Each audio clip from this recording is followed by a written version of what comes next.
Collecting primary data. हमने उसमें पढ़ा था कि there were 6 types of method which can be use for collecting the primary data. ठीक है, अब इसे और डिटेल में आज समझते हैं कि ये 6 मेथड्स जो होते हैं इनकी मीनिंग क्या होती है और इनके मेरिट्स क्या है, इनके डीमेरिट्स क्या है और इनकी सुटेबिलिटी क्या होती है। कि हमें सुटेबिलिटी मीन्स कब हमें किस टाइम पे या कैसी कंडीशन होनी चाहिए कि ये पर्टिकुलर टाइप के मेथड को यूज करना चाहिए, किस टाइप के मेथड को किस कंडीशन में हमें यूज करना चाहिए। ठीक है, तो स्टार्ट करते हैं। फर्स्ट मेथड है हमारा, फर्स्ट मेथड है कि direct personal investigation. Direct personal investigation क्या बोल रहा है ना कि जिस इस मेथड में क्या होता है कि इन्वेस्टिगेटर जो होते हैं, यानी कि जिसे स्टैटिस्टिकल सर्वे कंडक्ट करना होता है इन्वेस्टिगेटर, वो पर्सनली जाके कलेक्ट करते हैं डेटा को डायरेक्ट कांटेक्ट में आके, यानी फेस टू फेस डायरेक्टली जो रिस्पोंडेंट हैं उनके साथ फेस टू फेस इन्वेस्टिगेटर और रिस्पोंडेंट का डायरेक्ट कांटेक्ट होता है और जो भी क्वेश्चंस होते हैं, जो भी इंफॉर्मेशन होती है उन्हें निकाला जाता है। ठीक है, तो डायरेक्ट पर्सनल इंटरव्यू क्या होता है? इंटरव्यू तो हमने सुना ही था। तो डायरेक्ट पर्सनल यही है कि जो है किसी थर्ड पार्टी को इन्वॉल्व नहीं करना या कोई टेलीफोन या किसी और सोर्स से ना करके डायरेक्टली बैठ के आमने सामने बैठ के क्वेश्चंस पूछने। इसकी सूटेबिलिटी क्या होती है?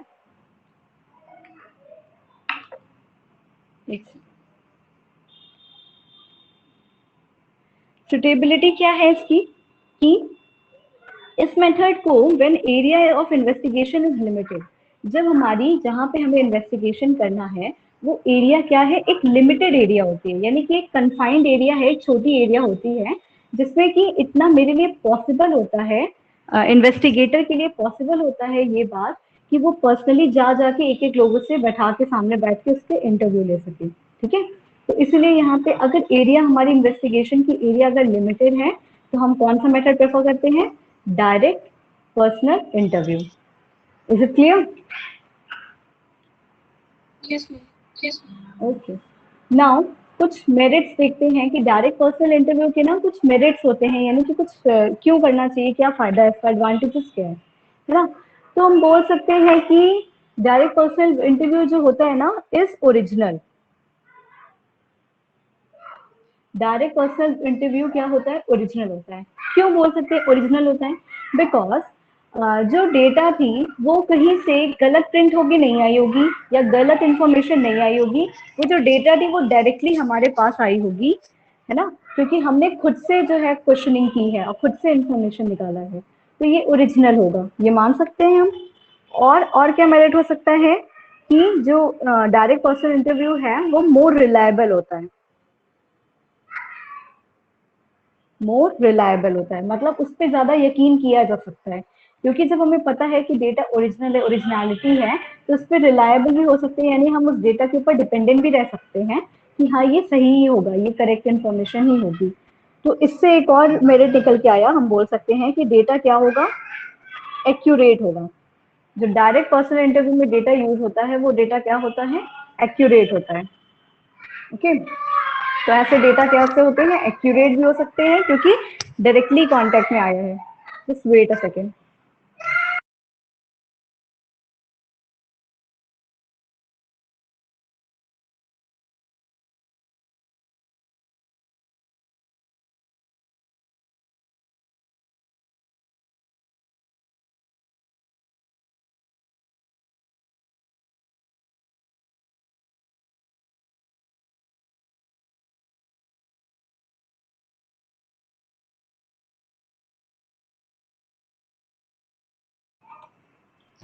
फिर नेक्स्ट में आते हैं, और क्या मेरिट हो सकता है कि जो डायरेक्ट पर्सनल इंटरव्यू से हमें इंफॉर्मेशन कलेक्ट मिलती है, इंफॉर्मेशन जितनी भी मिलती है वो क्या होती है? वो यूनिफॉर्म होती है।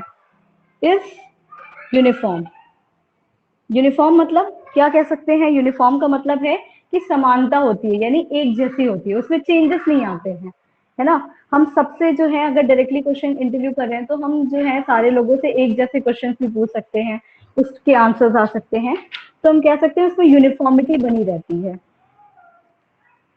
ठीक है, डेटा कलेक्शन, इंफॉर्मेशन कलेक्शन करने के लिए यूनिफॉर्मिटी रहती है कहाँ पे? डायरेक्ट पर्सनल इंटरव्यू में।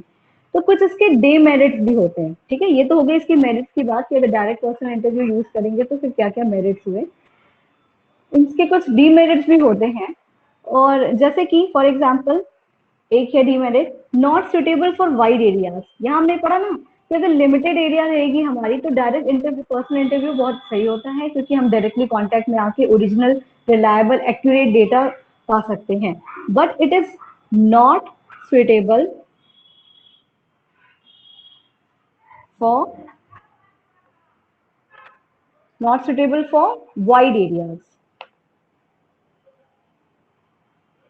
अगर हमारा जो इन्वेस्टिगेशन का एरिया जो है वो वाइड एरिया है, वो बहुत बड़ा एरिया फैला हुआ है, तो इट इज नॉट पॉसिबल कि हम पर्सनली जा जाके डायरेक्टली जा जाके हर एक पर्सन के साथ बैठ के डायरेक्ट इंटरव्यू कर सके, ठीक है। एंड इसका सेकेंड डिमेरिट होती है कि it is quite expensive. Direct personal interview क्या होती है, थोड़ी एक्सपेंसिव भी होती है। क्यों एक्सपेंसिव होती है? क्योंकि हमें क्या होगा, इससे एक और डीमेरिट निकल के आया कि इस टाइम कंज्यूमिंग। देखो, जब भी हम क्या करेंगे, किसी पर्सनली बैठा के direct face to face interview लेंगे तो उसके लिए हमें काफी सारे अरेंजमेंट्स भी करने पड़ेंगे, है ना। बहुत सारे अरेंजमेंट हो सकते हैं, यानी कि एक इंटरव्यू को ऐसा रखना पड़ेगा जो ट्रेंड हो, पर्सनल हो, है ना। इससे क्या होगा कि उसे पता होना चाहिए कि किस तरीके से हमें क्वेश्चनिंग करनी है, क्या क्या क्वेश्चंस पूछने हैं, किससे जो है हमारा रिस्पोंडेंट जो है वो किसी बात से अनकंफर्टेबल ना फील हो या उसे कोई प्रॉब्लम ना आए। तो ये सारी चीजों के अरेंजमेंट करने के लिए काफी जो है खर्चे हो जाते हैं, काफी एक्सपेंसिव पड़ता है in comparison to other forms of जो मेथड्स होते हैं, उसके कंपैरिजन में ये डायरेक्ट पर्सनल इंटरव्यू जो क्या होता है थोड़ा एक्सपेंसिव हो जाता है। और जो और ऑल्सो अगर हम एक एक लोगों को बैठा बैठा के अगर क्वेश्चनिंग करेंगे तो हमारा टाइम भी जो है ऑब्वियसली ज्यादा ही जाएगा ना, तो टाइम कंज्यूमिंग होता है डायरेक्ट पर्सनल इंटरव्यू। एंड जैसा कि हमें पता था कि ये पर्सनल इंटरव्यू है, जब किसी के सामने बिठा के क्वेश्चन कर रहे हैं तो ये क्या होता है कि इसमें एक ट्रेनिंग की जरूरत पड़ती है। तो एक डीमेरिट इससे ये और निकल के आता है कि it requires trained personal. Ma'am third okay, बता रहे। टाइम कंज्यूमिंग का मतलब है कि जब भी हम क्या करेंगे कि बल्क में किसी से, बहुत सारे लोगों से अगर एक साथ सर्वे किया जाता यानी कोई और मेथड यूज करते, फॉर एग्जांपल हम करस्पॉन्डेंट को ले लेते या किसी भी तरीके से अलग तरीके से क्वेश्चनिंग करते in comparison to direct personal interview. क्योंकि डायरेक्ट पर्सनल इंटरव्यू जब भी होगा ना तो हम सामने क्या होगा, अपने रिस्पॉन्डेंट को, इंटरव्यू रिस्पॉन्डेंट आमने सामने फेस टू फेस बैठे रहेंगे और फिर वो एक दूसरे से वो क्वेश्चंस करेंगे और आंसर्स नोट करते जाएंगे। और हो सकता हो उसमें जो है और भी बातें होने लगे, तो टाइम टेकिंग होता है ना। एक एक लोगों को बुलाया जाएगा, उनको अरेंज किया जाएगा, उनको बैठाया जाएगा, काम किया जाएगा।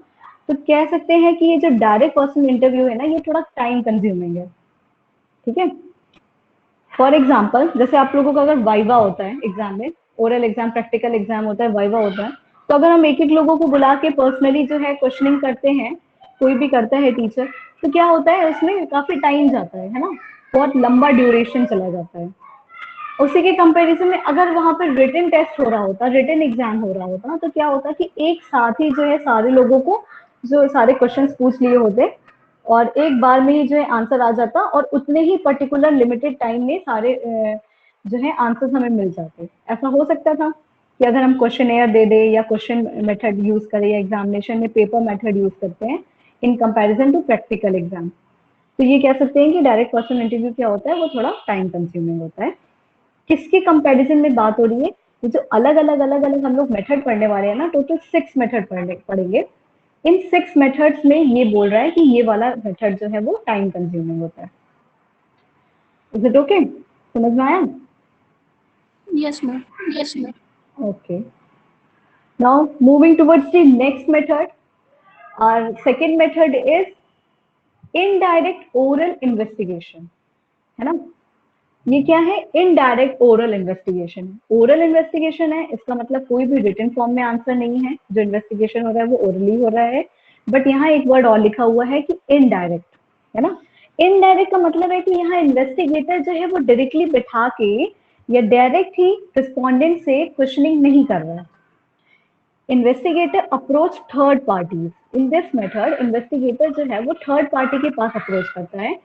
मीन्स इन्वेस्टिगेटर को आंसर्स तो चाहिए, इंफॉर्मेशन तो चाहिए, डेटा चाहिए, बट वो सीधे रिस्पोंडेंट्स के पास जाके उनसे डेटा ना कलेक्ट करके वो किसके पास, जिन पर्टिकुलर पर्सन के बारे में या जिन पर्टिकुलर चीज के बारे में इंफॉर्मेशन चाहिए वो उनके पास ना जाके किसी थर्ड पार्टी के पास जा रहा है. ठीक है, वो क्या कर रहा है, किसी थर्ड पार्टी के पास जा रहा है. यानी कि मतलब पर्सन ए के पास से उसे इंफॉर्मेशन चाहिए था, लेकिन इन्वेस्टिगेटर क्या किया, वो पर्सन ए से कुछ सीक्रेट इंफॉर्मेशन था. उसे इस बात का हो सकता है डर होगा कि वो हो सकता है झूठ बोल दे या गलत इंफॉर्मेशन दे दे या कुछ सेंसिटिव बात हो वो खुद से ना बता पाए, उसे जो है हेजिटेशन हो रही हो बताने में. तो उस केस में इन्वेस्टिगेटर क्या करेगा, इन्वेस्टिगेटर जो है वो किसी थर्ड पार्टी के पास, यानी उसके किसी फ्रेंड के पास या फैमिली मेंबर के पास या नेबर के पास या किसी उसके जानने वाले के पास जाएगा और उनसे वो क्वेश्चनिंग कर सकता है, उनसे वो इंफॉर्मेशन निकालता है. ये मेथड होता है. ठीक है. एरिया ऑफ इन्वेस्टिगेशन सुटेबिलिटी क्या होती है इस मेथड की, जब एरिया ऑफ इन्वेस्टिगेशन जो है वो लार्ज होता है और इंफॉर्मेशन जो है वो सीक्रेट या सेंसिटिव होता है.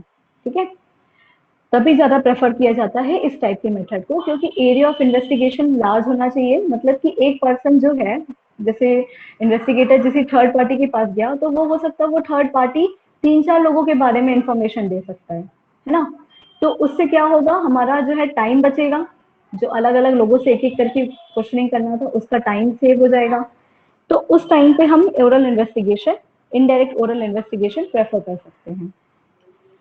इनडायरेक्ट ओरल इन्वेस्टिगेशन के कुछ मेरिट्स होते हैं, जैसे कि यहीं से निकल के आया कि एरिया इज लार्ज बोल रहे हैं, तो यहाँ से इसका एक मेरिट ले सकते हैं कि वाइड कवरेज करता है ये. ठीक है, इनडायरेक्ट ओरल इन्वेस्टिगेशन में हम क्या बोल सकते हैं कि ये वाइड एरिया कवर करता है. यहाँ पे हम ज्यादा अगर इन्वेस्टिगेशन एरिया होगा तो हम ये मेथड प्रेफर कर सकते हैं. और क्या मेरिट है इसके कि अगर वाइड एरिया कम टाइम में जो है ज्यादा लोगों से हम बात कर पाएंगे, तो इसका ये मतलब है कि ये मेथड क्या होगा, टाइम सेविंग. टाइम सेविंग होगा. एग्जैक्टली ये मेथड क्या होगा, ये टाइम भी सेव करेगा, साथ में टाइम के साथ साथ अगर जो चीज हमारे टाइम बचा सकती है ना, वो चीजें हमारा पैसा भी बचाती हैं. क्योंकि जितना ज्यादा टाइम हम लोग इन्वेस्ट करते हैं किसी चीज में उतना ज्यादा मनी भी इन्वॉल्व होता रहता है ना, उतने देर का खर्चा भी होता रहता है, तो एक्सपेंस भी बढ़ता रहता है. तो हम दोनों चीजें लिख सकते हैं कि ये मेथड जो है वो क्या होगा, इकोनॉमिकल होगा. इकोनॉमिकल होगा in terms of time and money. This method can be economical in terms of time and money. Means time के बेसिस पे भी बात कर सकते हैं, मनी के बेसिस पे भी, दोनों में ही इकोनॉमिकल होगा, यानी हमारी बचत करेगा. Okay, now third advantage will be free from biasness. Free from bias. Bias means मतलब पर्सनल मैटर से हाँ पर्सनल मैटर से अलग. बिल्कुल बिल्कुल है ना. उसमें जो है अपना पर्सनल मैटर नहीं लगाया जाएगा, यानी कि जो है अपने मतलब के लिए जो है इंफॉर्मेशन नहीं निकाली जाएगी. तो ऐसे इंफॉर्मेशन होंगे जैसे कि जो हमें थर्ड पार्टी से मिलेंगे, तो ऑब्वियसली वो अपने फेवर के लिए कुछ, तो दूसरे के बारे में कुछ अपने फेवर के लिए तो कुछ बताएगा नहीं. तो ये क्या होता है, ये मेथड जो थोड़ा ज्यादा भी प्रेफर किया जाता है इसलिए भी क्योंकि ये फ्री फ्रॉम बायसनेस होता है. ठीक है, डीमेरिट से बोल सकते हैं कि ये यहाँ से ही एक डीमेरिट भी आया कि जरूरी नहीं है कि ये जो थर्ड पार्टी है किसी अदर पर्सन के बारे में इंफॉर्मेशन दे रहा हो तो वो बिल्कुल ही क्या हो, एक्यूरेट हो. तो हम बोल सकते हैं कि it can be less accurate. ये मेथड जो है वो लेस एक्यूरेट हो सकता है. ठीक है, और पॉइंट क्या बना सकते हैं, partiality of witness. Partiality of witness mean क्या हो सकता है कि जो इंफॉर्मेंट है, जो इंफॉर्मेशन दे रहा है, वो थोड़ा पार्शियल भी हो सकता है कि वो कुछ अपने फेवर में बात कर रहा हो, है ना। तो ये प्रॉब्लम भी आ सकती है, इसीलिए हमें सारे जो पॉइंट्स हैं उनको ध्यान में रखते हुए उसके मेरिट और उसके डिमेरिट को बनाना है, ठीक है। और क्या बोल सकते हैं, इसमें इस मेथड में लैक ऑफ यूनिफॉर्मिटी होती है।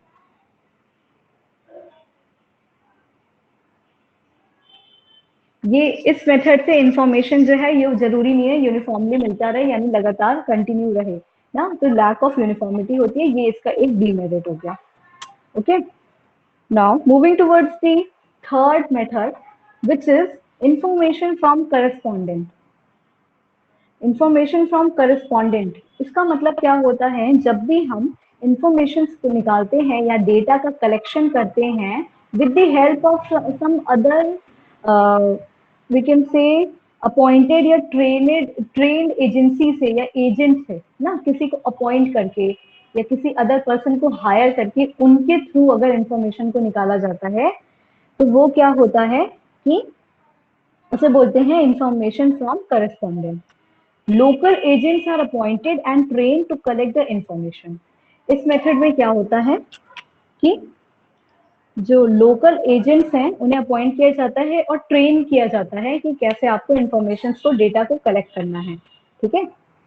ये मेथड कब सुटेबल होता है, जब एरिया जो है ना, हमारा इन्वेस्टिगेशन का एरिया बहुत ही लार्ज हो, वेरी लार्ज एरिया हो, तो उसमें क्या होता है कि कई कई दूर जगह पे, कहीं जगह पे आउटर प्लेस पे जाना पड़ता है, या ऐसी जगह पे होता है जहाँ पे पॉसिबल नहीं है कि यहाँ बैठ के हम जो है उसमें एनालिसिस भी करें और साथ में डेटा भी कलेक्ट करें। तो ऐसी जगह पे, ऐसे एरियाज में क्या होता है, इंफॉर्मेशन फ्रॉम करस्पॉन्डेंट निकालता है। इसका सबसे अच्छा एग्जाम्पल वही है न्यूज रिपोर्टिंग वाला, है ना। हम लोग टीवी चैनल पे अगर कोई न्यूज देखते हैं, लाइव टेलीकास्ट देखते हैं, तो वो जो न्यूज रिपोर्टर हमें न्यूज सुना रहा होता है, क्या वही हर जगह पर्सनली जा जाके न्यूज कलेक्ट कर रहा होता है, या हर जगह की, हर एरिया की न्यूज खुद ही निकाला होता है? बिल्कुल नहीं, नो मैम। ऐसा नहीं होता है। तो वहां पे क्या होते हैं, जो करेस्पॉन्डेंट्स होते हैं, जो उनके लोकल रिपोर्टर्स होते हैं, संवाददाता जिसे कहते हैं, तो वो सारे लोग जो होते हैं वो न्यूज कलेक्ट करके लाते हैं और कन्वे करते हैं, लोगों को बताते हैं, ठीक है। फिर उनके थ्रू जो है सब डेटा एक जगह पे कलेक्ट होता है, फिर लोगों को बताया जाता है। तो इसके मेरिट क्या हो सकते हैं, मेरिट में हम लिख सकते हैं कि वाइड कवरेज होता है, मेरिट कॉमन भी हो सकती है, और बहुत इजी, अगर हमें बात समझ में आ गई है कि ये बोल क्या रहा है, इसमें करना क्या होता है, इसकी सुटेबिलिटी क्या होती है, तो इसके डेफिनेशन और सुटेबिलिटी से ही 2-3 मेरिट और डीमेरिट निकल जाएगी, वहां से पता चल जाएगा कि वाइड कवरेज है और सुटेबल फॉर स्पेशल पर्पसेस। कुछ ऐसे स्पेशल पर्पस होते हैं जहाँ पे यही मेथड सुटेबल होता है।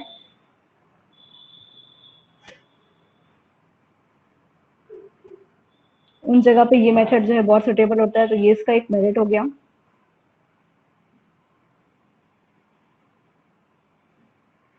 और क्या बोल सकते हैं, ये मेथड जो होता है ना, as compare to other two methods, ये ज्यादा इकोनॉमिकल होता है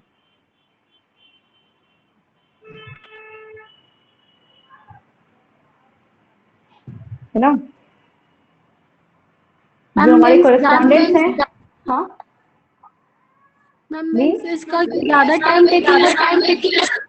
इकोनॉमिकल बोल सकते हैं, हाँ, मनी के माइंड से भी बोल सकते हैं और टाइम के लिए भी बोल सकते हैं, कि जहां हमारा टाइम और पैसा दोनों चीज बचे, वो चीजें क्या होती है, इकोनॉमिकल होती हैं, है ना, जो हमारे बचत में आ रही है। तो बचत जो है, हमारा टाइम भी इम्पोर्टेंट है, और जैसे टाइम बचा तो पैसा अपने आप ही बच गया, या पैसा बचा तो टाइम भी बच गया, ठीक है, तब हम बोलते हैं क्या, इकोनॉमिकल है। आ, इस मेथड में भी डीमेरिट ये होती है कि इसमें लैक ऑफ यूनिफॉर्मिटी होती है। मैम इसमें बहुत सारे लोग इसमें बहुत सारे लोग हो सकता हो ना भी इन्वॉल्व हो, करेस्पॉन्डेंट्स हो, हाँ, लेकिन वो इतनी ज्यादा एरिया कवर कर देते हैं ना कि उन एरिया के मुकाबले में इन बहुत सारे लोगों का जो है, अगर इनके ऊपर हम एक्सपेंस कर रहे हैं, इनको ट्रेनिंग कर रहे हैं, तो वो मेरा पैसा वसूल हो जाता है। समझ में आया? क्योंकि इन ये एक करस्पॉन्डेंट एक बहुत ही वाइड एरिया कवर कर लेता है, और ऐसे करते करते अगर 4 करस्पॉन्डेंट है, 4 वाइड एरिया कवर कर लिए, तो हमारे पास बहुत अच्छा खासा डेटा कलेक्ट हो जाएगा, जो कि ओवरऑल अगर हम कंपेयर करेंगे तो वो हमारे लिए फिर भी फायदे वाली ही बात हुई, यानी इकोनॉमिकली हुआ। ठीक है। लैक ऑफ यूनिफॉर्मिटी,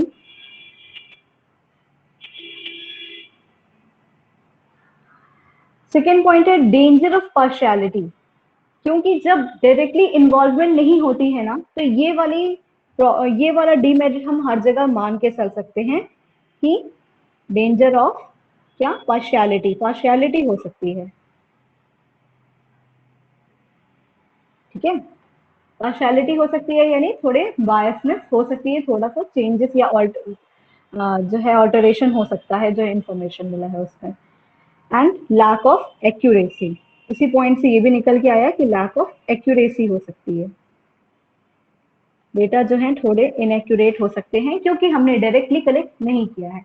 जब वो कई सोर्सेस से होके आते हैं तो हम ये कह सकते हैं कि डेटा में हो सकता है कुछ भी, कुछ प्रॉब्लम हो या कुछ एक्यूरेट ना हो, कुछ गलत इंफॉर्मेशन हो गई हो, बाय मिस्टेक हो गई हो, या जानबूझ के हो गई हो पार्शियलिटी के चक्कर में। तो ऐसे रीजंस हो सकते हैं। ये हो गए क्या, उसके डीमेरिट्स। ठीक है, अब ये बताओ कि ये तीनों जो है समझ में आया क्या होता है? Yes ma'am. हाँ, direct personal interview, indirect oral interview and information from correspondence। ठीक है, इन तीनों में कोई प्रॉब्लम है?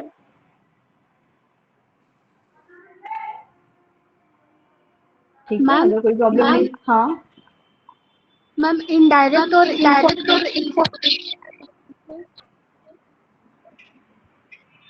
इनडायरेक्ट में क्या होता है, इन्वेस्टिगेटर जो है वो खुद ही इंफॉर्मेशन कलेक्ट करता है, बट इंफॉर्मेशन फ्रॉम करेस्पॉन्डेंट में जो है वो खुद नहीं करता है, वो किसी एजेंट को हायर करता है। लोकल एजेंट्स जो होते हैं वो हेल्प करते हैं इंफॉर्मेशन कलेक्ट करने के लिए। मैम दोनों लार्ज हाँ, दोनों लार्ज एरिया को कवर करते हैं, लेकिन लार्ज एरिया बोला गया है इसके कंपैरिजन में इनसे तो लार्ज होता है। पर क्या ये पॉसिबल है कि बहुत लार्ज एरिया होगा, जैसे मान लो पूरे स्टेट को कवर करना होगा, वहां का इंफॉर्मेशन निकालना होगा, तो इन्वेस्टिगेटर जो है वो खुद ही पूरे स्टेट के हर एक सिटी में जा जाके करेगा थर्ड पार्टी से, तब वहां पे उसको किसकी जरूरत पड़ेगी, यानी कि उससे भी ज्यादा लार्ज एरिया में किसकी जरूरत पड़ेगी, उसे लोकल एजेंट्स की जरूरत पड़ेगी। ठीक है, यस तो मैम। कंपैरेटिवली बात हो रही है कि अगर लार्ज होगा, मतलब थोड़ा भी लार्ज हुआ, तो डायरेक्ट हम नहीं करेंगे प्रेफर, कौन सा करेंगे, इनडायरेक्ट करेंगे। लेकिन और भी ज्यादा लार्ज होगा तो फिर हमें कहाँ जाना पड़ेगा, हमें इन्फॉर्म करस्पॉन्डेंट्स के पास जाना पड़ेगा। ठीक है, इसमें कोई प्रॉब्लम? No ma'am. ओके, तो फिर अगले जो नेक्स्ट है ना, वो हम लोग अपनी 12:30 वाले क्लास में कंटिन्यू करेंगे। आपका नेक्स्ट क्लास का टाइम हो गया। ठीक है, और हमने अपलोड किया था उसको, कल वाले नोट्स को देख लेना स्टडी मटेरियल में। ठीक है, और बाकी हो जाएगा आज। Okay, bye.